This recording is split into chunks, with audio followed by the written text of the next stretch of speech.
دوستوں، ایک لڑکی کی شادی ہوئی۔ شادی کی پہلی رات دلہا کانے کا بڑا سا تال لیے کمرے میں داخل ہوا۔ کانے سے بڑی زبردست خوشبو آ رہی تھی۔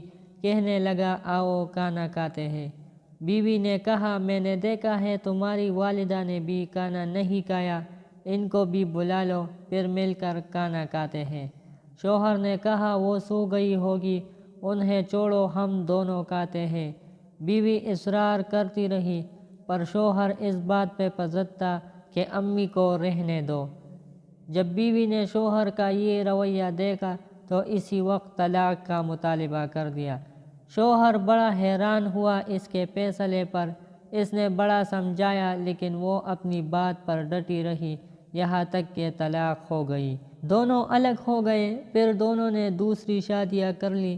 30-35 سال گزر گئے۔ عورت کے بیٹے ہوئے، بہت محبت کرنے والے، ماں کا خیال رکھنے والے۔ اس نے ارادہ کیا کہ حج کرنا چاہیے۔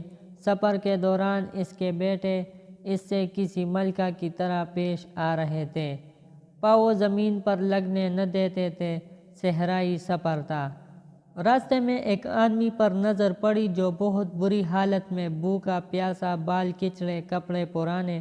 اس عورت نے بیٹوں سے کہا، جاؤ دیکھو کون مسافر ہے، اسے اٹھاؤ، ہاتھ منہ دھلا کر کھانا کھلاؤ، پانی پلاؤ۔ چنانچہ بیٹے گئے، ماں نے جیسا کہا تھا ویسا کیا۔ عورت کی جب اس پر نظر پڑی تو جان گئی کہ وہ اس کا پہلا شوہر تھا۔ کہنے لگی، یہ کیا کیا وقت نے تمہارے ساتھ؟ بولا، میری اولاد نے میرے ساتھ بھلائی نہیں کی۔ عورت کہنے لگی، کیوں کرتی کہ تم نے والدین کے ساتھ برا سلوک کیا تھا۔ میں اسی دن جان گئی تھی کہ تم ماں باپ کے حقوق ادا نہیں کرتے، اس لیے میں ڈر گئی کہ کل کو میرے ساتھ بھی ایسا ہی ہوگا۔ یہ دیکھو آج میں کہا ہوں اور تم کہا۔